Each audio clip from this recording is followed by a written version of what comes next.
You know, roughly 100 hours of this was from my 12th grade English class. Should you play Slay the Spire? Yes, play this game. But you probably won't take my word on it, so let me explain. Slay the Spire takes a unique take on the roguelike genre. This is done due to its combat mechanic of being a deck builder. This means as you go through levels or floors, you will get card rewards and relics that strengthen your deck. The key to winning a run is to make a strong deck that synergizes with itself and the relics you get. This does mean that sometimes RNG will just screw you over, but most of the time it will come down to your player skill. In Slay the Spire, there are 4 classes that each specialize in different things. The Ironclad specializes in exhausting cards in high strength builds. The Silent specializes in poison and lots of shivs, like 25 shivs in one turn. The Defect specializes in powers and claws. Finally, the Watcher specializes in stance switching and PP. If you don't understand what I'm talking about, I'll be going into each character's deck archetypes now. First up is the Ironclad. The Ironclad's 2 main deck archetypes are aptly named Exhaust and Smork. The Exhaust deck archetype gets rid of cards from the rest of combat to gain block and energy. With Charon's Ashes, each card you exhaust deals damage, and with Dead Branch, each exhausted card is replaced with another. If you ever get a Corruption, Dead Branch, and feel no pain, you most likely have won your run. The Smork deck is just as it sounds. You hit hard and hit fast. Gaining lots of strength and one-shotting enemies isn't uncommon. If you get a limit break, draw, and strength, you will do fairly well. It isn't an auto-win, as you still have to pilot the deck well to win. Next up is the Silent. The Silent's 2 main deck archetypes are Shiv and Poison. The Shiv deck archetype is all about playing 25 cards a turn and gaining block from that.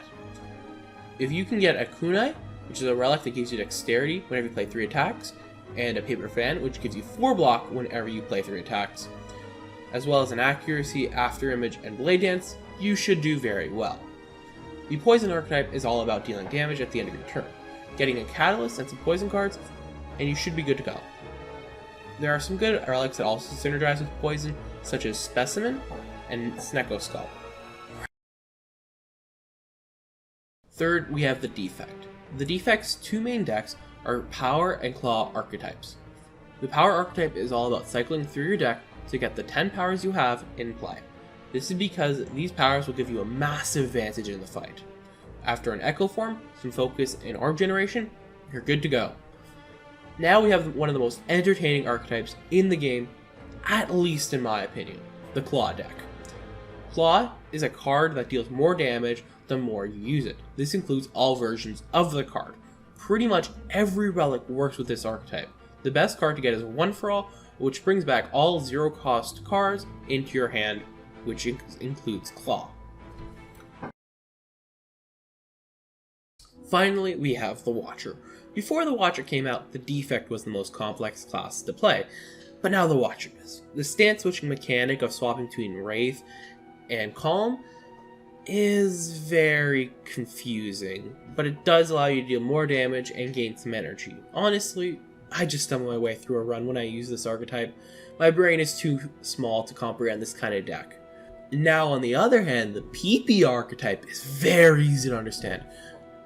I should mention at this point that PP stands for Pressure Points and not something else. Pressure Points is essentially the card that the deck is built around. Pressure Points works a lot like Poison from the Silent, but it works a bit differently as you only deal damage when the card is being played. For this deck, you need a few Pressure Points, Scry, and draw. With that, you're golden. Phew! Damn, talking about the classes took longer than I thought it would. Now it's time to briefly talk about the types of encounters you'll have while slaying the Spire. The types of encounters you'll see while playing are enemies, elites, bosses, question mark rooms, shop rooms, chest rooms, and campfires. Enemies, elites, and bosses are pretty explanatory. Although something I should mention is that after you fight 3 basic enemies, every enemy space after will be something harder than the first 3. Question mark rooms can be anything except campfires, shops are just like they sound, a place to buy or remove cards, and a chest base will give you a relic. Finally, campfires will heal you for roughly 30% of your health, or allow you to upgrade a card. Before I wrap up, there is one last thing I would like to talk about, that being the Slay the Spire community. The community, from content creators to modders, are amazing. Every content creator I've seen from Slay the Spire has been welcoming and will always help people understand their big brain plays and decks they're running. The Slay the Spire modding community is also very interesting. There are numerous mods to make your runs extremely unique. This will range from putting googly eyes on everything with the googly eye mod to playing Saitama from One Punch Man and everything in between. Yeah, the mods are very interesting. Well, that about wraps up everything I wanted to say about Slay the Spire. So, overall, should you play Slay the Spire? Yes! It is one of my favorite games, and it's amazing. Thank you for watching.